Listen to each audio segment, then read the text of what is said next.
नमस्कार दोस्तों, स्वागत है आपका वाईफाई स्टडी पर which is the part of one academy. मैं आपका जीके टीचर पंकज ओणा। हम जो क्विज चला रहे थे वो पर्यावरण से संबंधित क्विज चला रहे थे। देखिए इस क्विज को हम आगे स्टार्ट करते हैं। उससे पहले थोड़ा सा प्रमोशन। देखिए अगर आप मुझसे जुड़ना चाहते हैं तो आप मुझे टेलीग्राम पर, मेरा टेलीग्राम चैनल है जिसका नाम पंकज सर जीके के नाम से, आप मुझसे जुड़ सकते हैं। वहाँ पे मुझसे इंटरेक्ट कर सकते हैं। मुझे किसी भी आने वाली मेरी क्लासों का शेड्यूल आपको वहाँ पे मिल जाएगा। मेरी क्लासों का सारा आपको PDF वहाँ पर प्राप्त हो जाएगा। ठीक है, कुछ इस प्रकार से मेरा ये टेलीग्राम अकाउंट। क्लियर, आगे चलिए। देखिए दोस्तों, अगर आप अनअकैडमी का सब्सक्रिप्शन खरीदते हैं तो आप वहां पर इंस्टेंट 10% का डिस्काउंट पा सकते हैं। आप मेरा कोड PNKJ10 लगा करके, ये देखिए नीचे मैंने लिख रखा है PNKJ, ये रेफरल कोड लगा करके आप इंस्टेंट 10% का डिस्काउंट पा सकते हैं। देखिए दोस्तों, आप प्लस कोर्स जब खरीदते हैं तो उसके अंदर क्या क्या फायदे मिलते हैं, जो मैंने चीज़ें आपको लिख रखी है। देखिए एक ही आपके इसके अंदर सब्सक्रिप्शन लेते हैं तो हम अनलिमिटेड एक्सेस कर सकते हैं। आप अपने पसंदीदा किसी भी टीचर से पढ़ सकते हैं। आप टीचर से सीधी बातचीत कर सकते हैं। आपके डाउट सेशन वहाँ पर रहेंगे। आप अगर आपने ऑनलाइन वीडियो नहीं देखा तो आप ऑफलाइन उसको सेव करके कभी भी देख सकते हैं, जिसकी वैलिडिटी आपकी 1 ईयर तक रहेगी। डिपेंड करता है कि आप कौन सा प्लान लेते हैं, 2 साल का लेते हैं, कौन सा लेते हैं। साप्ताहिक आपको प्रत्येक वीकली क्विजेज वहाँ पे मिलेगी। प्रत्येक क्लास का आपको PDF मिल जाएगा। आपकी क्लासें बाइलिंगुअल हिंदी और इंग्लिश में होगी। चलिए दोस्तों, शुरुआत करते हैं अपने एनवायरनमेंट संबंधित, हमारा पर्यावरण से संबंधित चीज चल रही है, जो आपके आगे आने वाले सभी एग्जामों के लिए इंपॉर्टेंट है। जब आपका कोई भी एग्जाम हो, स्टेट एग्जाम हो, नेशनल एग्जाम हो या PCS किसी प्रकार का एग्जाम हो, तो उसके लिए आपको ये पर्यावरण की क्विज आपको एग्जाम के अंदर मिल जाएगी। जी बिल्कुल, शुरुआत करते हैं। सबसे पहला क्वेश्चन आपके सामने, आपकी स्क्रीन के ऊपर देखिए। मुझे कमेंट करके बताइए, निम्नलिखित में से मच्छरों द्वारा फैलने वाले रोगों का समुच्चय कौन सा है? मच्छरों द्वारा फैलने वाले रोगों का समुच्चय, कि जो सिर्फ मच्छरों से ही फैलता है, वो बताइए कौन से रोग है इनके अंदर। जी बिल्कुल, 3 चीजें आपके सामने आ रही है। देखिए डेंगू, मलेरिया, चिकनगुनिया, तीनों के तीनों फैलते हैं मच्छरों से। किससे फैलते हैं? मच्छरों से। अगर मैं बात कर लूं डेंगू की, अगर मैं बात करूं दोस्तों चिकनगुनिया की, अगर मैं बात करूं डेंगू की, अगर मैं बात करूं चिकनगुनिया की, दोनों फैलते हैं एक एडीज नामक मच्छर के काटने से। कौन से मच्छर से? एडीज से। क्लियर। अगर बात करूं मलेरिया, मलेरिया फैलता है मादा एनाफ्लीस से। जी बिल्कुल, वीडियो को आप लाइक कर दीजिए, शेयर कर दीजिए फटाफट से। मलेरिया से जो फैलता है वो मादा एनाफ्लीस नामक मच्छर से, और डेंगू चिकनगुनिया फैलता है एडीज नामक मच्छर से। क्लियर। तो इसका आंसर होगा हमारे सामने B। ठीक है, आगे चलते हैं दोस्तों। आगे देखिए, वर्षा के होने से निम्न में से किसकी महत्वपूर्ण भूमिका होती है? इन चारों में बताइए किसकी महत्वपूर्ण भूमिका? वाष्पीकरण, शोधन, सघनन व वाष्पीकरण सघनन दोनों की बताइए। जी हाँ, इसका आंसर होगा D, वाष्पीकरण। देखिए अगर हम बात कर लें इस प्रकार से, भारत का नक्शा कुछ इस प्रकार से, तटीय क्षेत्र का, समुद्र से वाष्पीकरण होगा। वाष्पीकरण होने से जल हवा में पहुंचेगा, बादलों का निर्माण होगा, एक क्रिया होगी जिसको बोलेंगे संघनन क्रिया, से होगी वर्षा। क्या होगी? वर्षा। भाई सूर्य के प्रकाश से पानी का होगा वाष्पीकरण। क्या होगा? वाष्पीकरण। वाष्पीकरण होने से संघनन की प्रक्रिया के द्वारा ये वाष्पीकरण का बादलों का रूप लेकर के वर्षात का होना, वाष्पीकरण संघनन दोनों वर्षा होने की महत्वपूर्ण क्या है? भूमिका होती। क्लियर। आगे चलते हैं दोस्तों। बहुत ही शानदार क्वेश्चन आपके सामने। देखिए, उत्सर्जन तंत्र किससे संबंधित नहीं है? बॉडी का ऐसा पार्ट जो उत्सर्जन करता हो। जैसे वर्क की बात करें, देखिए वर्क से मूत्र का, फेफड़े से कार्बन डाइऑक्साइड का, त्वचा से पसीने का, कान से, अरे कान से हम सुनते हैं, ये कोई उत्सर्जन तंत्र में नहीं आता। ये हमारे शरीर की एक ज्ञानेंद्रिय है। हमारे शरीर की क्या है? ज्ञानेंद्रिय, कान। जबकि उत्सर्जन तंत्र कौन सा है? वृक्क, फेफड़े, त्वचा। बता चुका हूं कि किनके द्वारा क्या होता है। क्वेश्चन क्या पूछ रहा है, उत्सर्जन तंत्र किससे संबंधित नहीं है। आपको ऑप्शन में यहाँ पे देखिएगा, सॉरी क्वेश्चन में आपको मिलेगा नहीं, आपको ये पढ़ना, आपको ये नहीं करना उत्सर्जन तंत्र किससे संबंधित, बस इतने जाकर के आप वर्क पे नहीं साहब इसमें नहीं लिखा है तो इन तीनों के अंदर हाँ आएगा, जबकि कान इससे नहीं होता है, कोई चीज नहीं लेता जबकि ये इनपुट करता है, यानी ज्ञानेंद्रिय हमारी ये हम इससे सुनते हैं। ठीक है, ये चीजें हमें आउटपुट यानी कि बात करते हैं, वृक इससे मूत्र, फेफड़े सीओटी और त्वचा क्या होता है पसीने का। क्लियर दोस्तों, जी बिल्कुल। आगे चलिएगा, रसोई घर में अग्नि से सुरक्षात्मक उपाय के रूप में क्या अपनाया जाना चाहिए। आपके सामने चार ऑप्शन, अग्निशामक यंत्र, प्राथमिक चिकित्सा, अग्निरोधक प्रणाली, अग्नि रहित यंत्र। बताइए क्या करना चाहिए जल्दी से। जी बिल्कुल, आपका आंसर होना चाहिए अग्निशामक यंत्र। देखिए अग्निशामक यंत्र की बात करूं तो अग्निशामक यंत्र कुछ इस प्रकार से एक सिलेंडर सा होता है, ठीक है, उस पर एक ऐसे नोजल पाइप लगी होती है, इसके अंदर CO2 plus nitrogen, CO2 plus nitrogen यानी कार्बन डाइऑक्साइड व नाइट्रोजन संपीड़ित अवस्था में, गैसीय अवस्था में नहीं, संपीड़ित, एक पाउडर के रूप में क्या होती है, भरी हुई होती है। ठीक है, जो किसके काम आती है, आग बुझाने के। किसके बुझाने के काम आती है, अरे जो आग होती है उस आग को बुझाने के काम आती है, CO2 NO2 ये एक, तो ये अग्निशामक यंत्र, इसी की बात कर रहा हूं, अग्निशामक यंत्र। क्लियर दोस्तों, आगे चलते हैं। आगे देखिए, ऊर्जा संवहन निम्नलिखित आरेख को ध्यानपूर्वक देखें, उपयुक्त आरेख के आधार पर कौन सा विकल्प सही होगा। आपके सामने यहां पर चार विकल्प दे रखे हैं, कितने दे रखे हैं, चार। बताइए कौन सा होगा।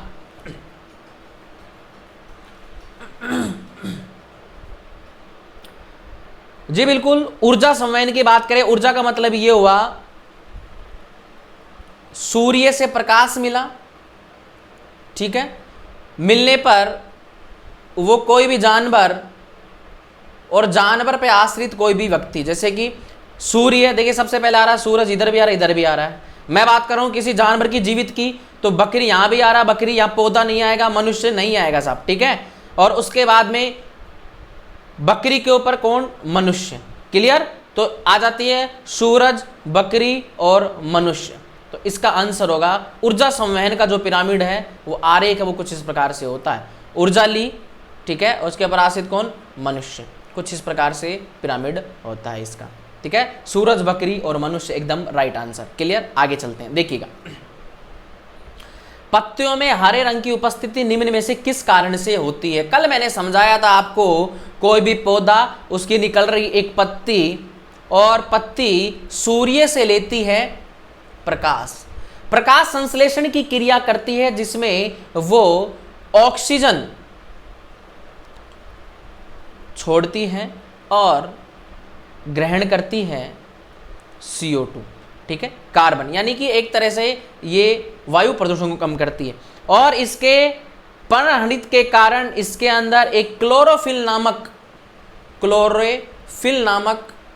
तत्व पनपता है, जिससे उसका रंग हरा हो जाता है। किसका, इस पत्ती का। आंसर ये क्या आएगा, क्लोरोफिल। जी बिल्कुल, बहुत ही शानदार, ठीक है। एक प्रोटीन युक्त जैविक जनक होता है ये, प्रोटीन युक्त। बहुत ही शानदार आपके जवाब आ रहे हैं। वीडियो को ज्यादा से ज्यादा लाइक कर दीजिए दोस्तों, शेयर कर दीजिए। आगे चलते हैं। देखिए, नीचे दिए गए जीवों के समूह में से किनकी दृष्टि श्रेष्ठ होती है तथा वे मनुष्यों की तुलना में 4 गुनी अधिक दूरी की वस्तुओं को देख सकते हैं। दृष्टि, नजर की बात कर रहा है दोस्तों, बताइए किसकी ज्यादा होती है। आपके सामने ऑप्शन,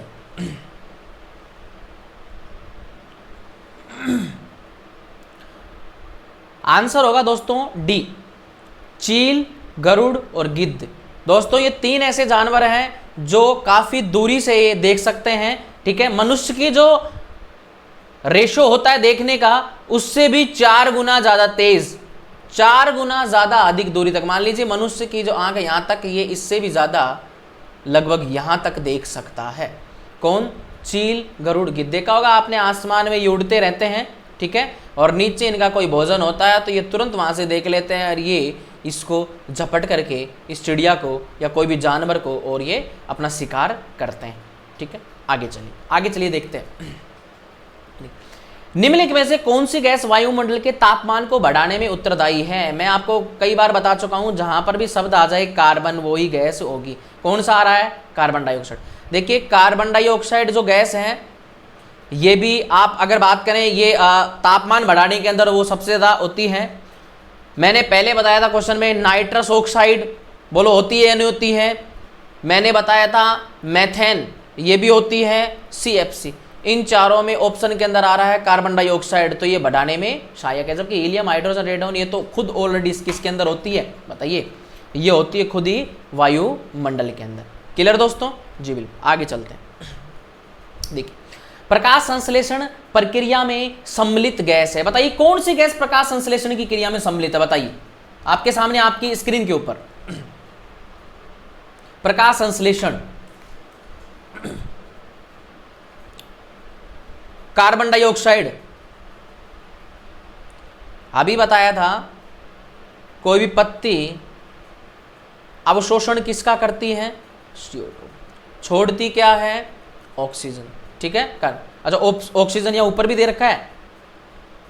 ठीक है, तो जो ग्रहण करती है उसका अपन ले सकते हैं, तो यहाँ आंसर आएगा कार्बन डाइऑक्साइड। कौन सा आएगा? Carbon dioxide. क्लियर? प्रकाश संश्लेषण मैंने आपको लास्ट वीडियो के अंदर बताया था, आप जाकर के देख सकते हैं मेरा लास्ट वीडियो, उसके अंदर मैंने ये पूरी क्रिया एक चित्र के माध्यम से आपको समझाई थी। क्लियर दोस्तों? आगे चलते हैं। पृथ्वी पर माउंट एवरेस्ट सबसे ऊंची चोटी है, समुद्र तल से कितनी ऊंचाई पर है? डैश डैश ऊंचाई पर है। ठीक है दोस्तों, माउंट एवरेस्ट नेपाल में है। कहाँ स्थित है? नेपाल में। इसकी ऊंचाई 8,848 मीटर, 8,848 मीटर है। नेपाल में इसे सागर माथा के नाम से, किसके माथा से? सागर माथा के नाम से पहचानते हैं, और इसकी जो ऊंचाई है वो है 8,848। आपकी स्क्रीन के ऊपर ये जो ऑप्शन है ये आएगा ऑप्शन बी। क्लियर दोस्तों? आगे चलते हैं। ध्वनि ज़्यादा तेज चलती है पानी में, निर्वात में, हवा में, लकड़ी में? बताइए किसके अंदर चलती है?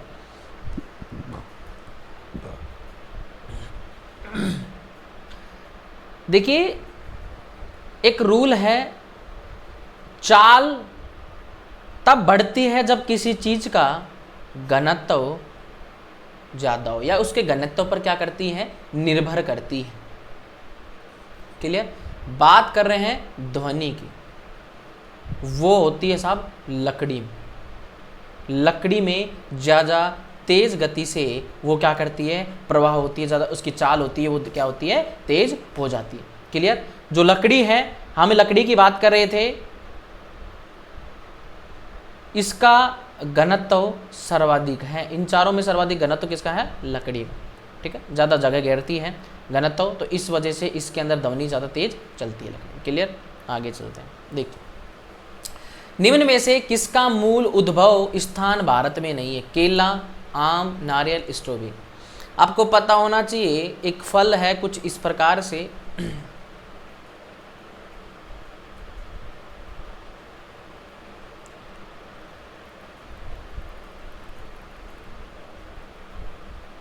स्ट्रॉबेरी खाई होगी आपने। ये भारत में उद्भव नहीं है, भारत में अब इसकी खेती करने लग गए ये दोस्तों यूरोप से। कहाँ से है? यूरोप से। अरे कहाँ से? यूरोप से। ठीक है, बात है 1750 ईस्वी की।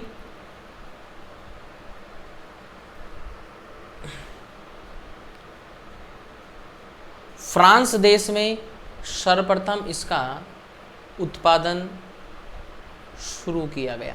ठीक है, 1750 ईस्वी में फ्रांस में। क्लियर? कौन से देश का उत्पादन है? यूरोप।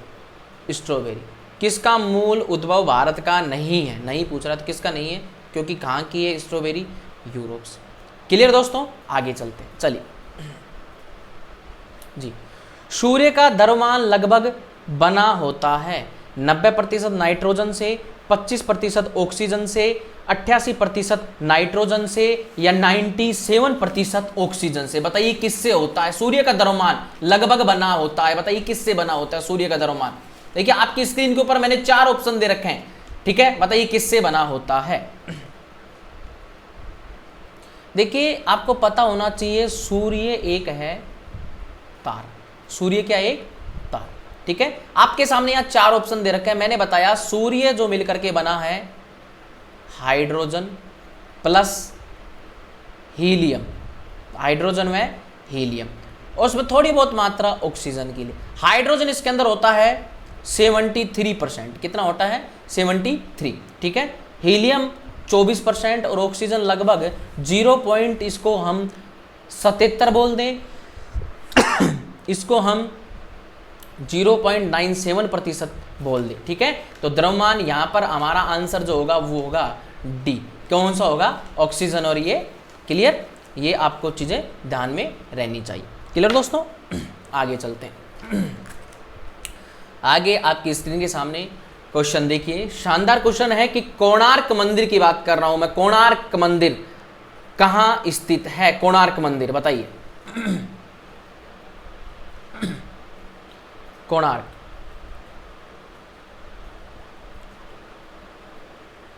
देखिए कोणार्क एक सूर्य देव का मंदिर है। किसका मंदिर है, सूर्य देव का। और ये कोणार्क मंदिर है, ये स्थित है दोस्तों उड़ीसा का एक जिला है जिसका नाम है पुरी। क्या नाम है, उड़ीसा का एक जिला पुरी, कोणार्क मंदिर। अभी ये चर्चा में है, इसलिए चर्चा में है, जैसे एक बार क्वेश्चन पूछा गया था कि भाई कौन से भगवान को, तो मैंने सूर्य लिख रखा है तो इसको बोल सकते हैं भगवान सूर्य को समर्पित, भगवान सूर्य को समर्पित है, ठीक है। एक बार अभी क्या है कि चर्चा में इसलिए था कि जो इसका ऊपर एक ध्वजा लगी हुई है, उस ध्वजा के अंदर अभी थोड़े दिनों पहले आग लग गई थी, ठीक है। उड़ीसा पुरी, देखिए इसको यूनेस्को जो एक संस्था है जो पूरे विश्व के अंदर धरोहरों को संरक्षित रखने का कार्य करती है,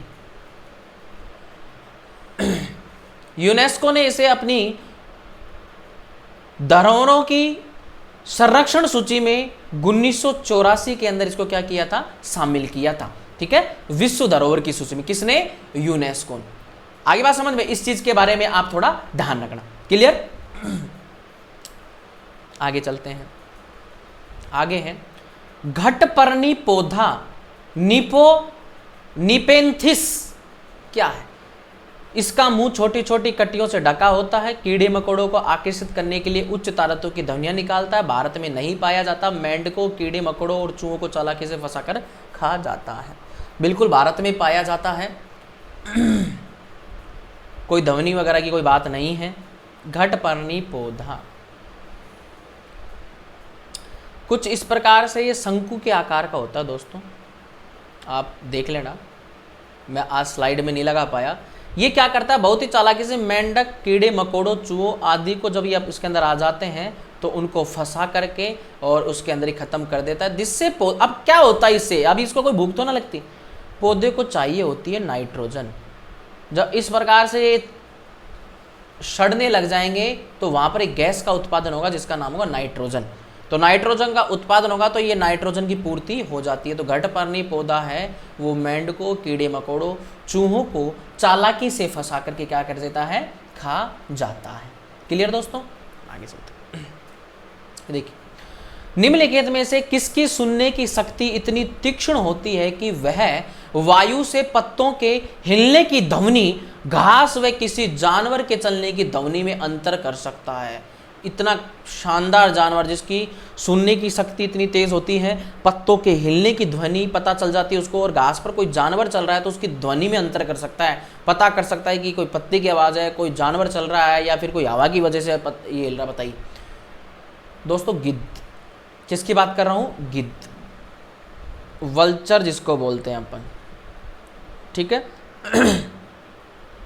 गिद्ध है जिसका सुनने की शक्ति इतनी तेज होती है कि वह किसी पत्ते के हिलने की हवा से या घास पर किसी जानवर के चलने की ध्वनि में पता कर सकता है कि ये क्या चीज़ है, कोई जानवर चल रहा है या हवा से हिल रही है वो पत्तियाँ, तो वो कौन है, गिद्ध। इसलिए क्या करता है कि आसमान में उड़ता रहता है, कोई आपको इस प्रकार की आहट होती है तो अपने ज़मीन पर शिकार करके उसको मार के खा जाता है। क्लियर दोस्तों, आगे चलते हैं। देखिए नीचे दिए गए खाद्य पदार्थों के किस समुच्चय में लौह तत्व प्रचुर मात्रा में पाया जाता है या प्रचुर मात्रा में होता है? आपके सामने ऑप्शन दे रखे हैं, ठीक है। आयरन की बात करो, अपन के शरीर के अंदर आयरन की आवश्यकता होती है बताइए क्या? देखिए ऑप्शन में आंवला, पालक, गुड़, इन तीनों के अंदर ही पाया जाता है आयरन। क्या पाया जाता है? आयरन। और ये लौह प्रचुर की अधिकतम मात्रा हिंदी में बोले तो पाई जाती है। दोस्तों इसमें क्या होता है, अगर किसी के अंदर लौह तो आयरन की अगर कमी आ जाए तो उसके शरीर के अंदर अरक्तता, एनीमिया, क्या बोलते हैं? एनीमिया, अरक्तता रोग हो जाता है, यानी कि खून की कमी। किसकी कमी? खून की कमी, कमजोरी, एनीमिया हो जाता है साहब, जिसका आयरन। और आयरन सर्वाधिक किस में पाया जाएगा? आंवला, पालक और गुड़ में। क्लियर? अगले नेक्स्ट क्वेश्चन पर चलते हैं। चलिए, संक्रमण के दौरान किसकी संख्या में वृद्धि होती है? हमारा शरीर है, हमारे शरीर के अंदर हमारे को कोई बीमारी लग गई, ठीक है, हमारे को कोई बीमारी लग गई तो उसके बाद में संक्रमण के दौरान कौन काम करेगा? देखिए जो ल्यूकोसाइट होता है वो हमारे शरीर की WBC सेल के अंदर पाया जाता है। हमारा शरीर जब बीमार पड़ता है, हमारा शरीर बीमार पड़ता है तो ल्यूकोसाइट क्या करता है? अपनी संख्या को, जो कि किस में मौजूद होता है? WBC में, अपनी संख्या के अंदर दुगनी रफ्तार से क्या करने लग जाता है? वृद्धि बढ़ने लग जाता है और हमारे शरीर के अंदर रोग प्रतिरोधक क्षमता को बढ़ाना, यानी उस बीमारी से लड़ने की क्षमता को बढ़ाना शुरू कर देता है। कौन? ल्यूकोसाइट। संक्रमण के दौरान हम जब बीमार होते हैं, किसी चीज का क्या होता है? संक्रमण होता है। आगे बात समझ में दोस्तों? क्लियर? आगे चलते हैं। देखिए जैविक पर्यावरण में शामिल है, मैंने बताया था कोई चीज प्रोड्यूस होगी, उसके बाद में उस पर कंज्यूम होगा, उसके बाद में इसका अनप्रोड्यूशन यानी कि वो अपघटक बनेगी, यानी डीकम्पोजर जिसको हम बोलते हैं।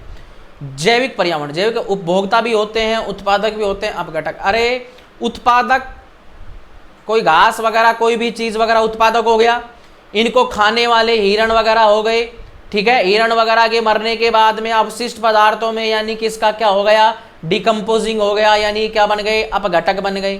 तो इसका आंसर क्या होगा? उपरोक्त सभी। मैं लास्ट वीडियो के अंदर आपको जैविक पर्यावरण से संबंधित मैं चर्चा कर सका हूं दोस्तों, ध्यान रखिएगा। अगला क्वेश्चन देखिए, वर्षा जल संचयन का सबसे प्रमुख उपयोग क्या होता है? कृषि, सिंचाई, पेयजल या भूमिगत जल स्तर में वृद्धि। वर्षा का जो जल होता है दोस्तों, उसको क्या किया जाता है? किसी बांध वगैरह में बना करके उसको एक जगह इकट्ठा कर लिया जाता है, किसी टांके वगैरह में, तालाब वगैरह में या बांध वगैरह में उसको क्या कर लिया जाता है? इकट्ठा। अब उस पानी को हम पीने वगैरह के लिए भी उपयोग करते हैं, लेकिन सबसे ज़्यादा जो उपयोग, लगभग 70% से ज़्यादा उपयोग जो होता है वो सिर्फ और सिर्फ होता है सिंचाई में। किसका जल है ये? वर्षा का। क्वेश्चन क्या पूछ रहा है? वर्षा जल संचयन, यानी कि वर्षा का जो जल हमने संचय किया है उसका सबसे बड़ा उपयोग क्या होता है? 70% से भी ज़्यादा किस में करेंगे? सिंचाई। आगे बात समझ में? क्लियर दोस्तों? अगला क्वेश्चन आपकी स्क्रीन के ऊपर देखिए, बुद्ध का जन्म स्थान है, ठीक है, बुद्ध का जन्म स्थान कौन सा है? बोध गया। ये थोड़ा सा हिस्ट्री में चले गए क्वेश्चन पर्यावरण से, कोई नहीं, आगे ले लेते। निम्न में से कौन सा जीवाणु है ये जल प्रदूषण के सूचक के रूप में काम करता है? काली फार्मा, नाम सुना होगा आपने, काली फार्मा काम करता है। किस जीवाणु जल प्रदूषण सूचक के रूप में काम करता है? क्लियर? आगे चलते हैं। सीढ़ीदार कुएं अथवा बावड़ी से संबंधित निम्न से कुछ कथन दिए गए क्या? वे जल भंडारण तथा संरक्षण की पारे की व्यवस्था करते हैं, सामुदायिक स्रोत के रूप में उनका प्रयोग होता है, उनका निर्माण मुख्यतः वर्षा जल रहित राज्यों में होता है, केवल संदूषित जल होता है। उपयुक्त कौन सा कथन सही है? जल भंडारण करेंगे, संरक्षण बिल्कुल पारंपरिक सीढ़ीदार कुएं आपने देखे होंगे, बिल्कुल इस प्रकार से गहरे कुएं होते हैं और जल भंडारण के लिए काम में लिए जाते हैं। सामुदायिक स्रोत के रूप में उनका प्रयोग होता है, एकदम सही बात है। उनका निर्माण मुख्यतः वर्षा रहित राज्यों में होता है, बिल्कुल, जहां पर वर्षा नहीं होती वहीं पे तो जल का संचयन करेंगे, एकदम सही बात है। उसमें केवल संदूषित यानी कि नहीं साहब, संदूषित यहाँ कैसे जल हो सकता है, प्रदूषित सब तरह का जल होगा यहाँ पर, क्लियर, ये बात गलत है। तो 3 चीजें बता, ये रहा बिल्कुल पहला ही ऑप्शन होगा इसके अंदर, 1 2 3। किसकी बात करें, सीढ़ीदार कुएं या फिर बावड़ी की, या बावली नहीं है ये बावड़ी बोलेंगे इसको, क्लियर। आगे चलते, वीडियो को लाइक कर दीजिए दोस्तों, आगे चलते हैं। देखिए, भोजन पकाते समय कभी कभी बर्तन के पेंदे की बाहरी सतह काली हो जाती है, इसका अर्थ क्या है। बर्तन स्टील का बना है, भोजन अधिक पक गया है, ईंधन पूर्ण रूप से नहीं जल रहा है, प्रयुक्त ईंधन गैर परंपरागत है, ठीक है। गैर परंपरागत वो स्रोत हैं पेट्रोल डीजल, जो नए ईंधन हैं, अगर उनको जलाएंगे गैस के ऊपर तो बताइए हमारा जो कोई भी पतीला रखा काला होगा क्या, नहीं, ये तो कोई बात ही नहीं। भोजन अधिक पक, अगर नीचे से पतीला पेंदा काला हो रहा है तो इसमें भोजन अधिक पक गया, इसका ये क्या तुक है। बर्तन स्टील का बना, बर्तन कोई भी हो सकता है, सब काले हो जाते हैं। ईंधन पूर्ण रूप से, बिल्कुल साहब, पतीला हमने लकड़ी जला करके इसमें आग लगाई, अगर यहां पर ईंधन नहीं जल रहा है तो वो क्या करेगा, अपने जो अपस्थानिक है यानी कि इसके धुआं है वो कार्बन का रूप लेगी, किसका रूप लेगी, कार्बन का। और कार्बन के छोटे छोटे कण इसके पेंदे में क्या हो जाएंगे, चिपक जाएंगे। अरे पेंदे में क्या हो जाएंगे, चिपक जाएंगे। अब चिपक जाने से वो पेंदा धीरे धीरे वो चिपक करके कैसा हो जाएगा, काला। तो बाहरी सतह कैसे हो जाए, तो जाहिर सी बात है ईंधन पूर्ण रूप से नहीं जल रहा है, एकदम राइट आंसर के लिए। आगे चलते, निम्नलिखित में से जड़ का कौन सा कार्य पौधों के लिए नहीं है, जड़ का कार्य, ठीक है। हुमस उपलब्ध करवाना, अरे हुमस ये तो मिट्टी उपलब्ध करवाती है। भोजन भंडारण संचित करना, बात सही है। पौधों को सहारा देना, सही है। जल व खनिज लवण वो सही।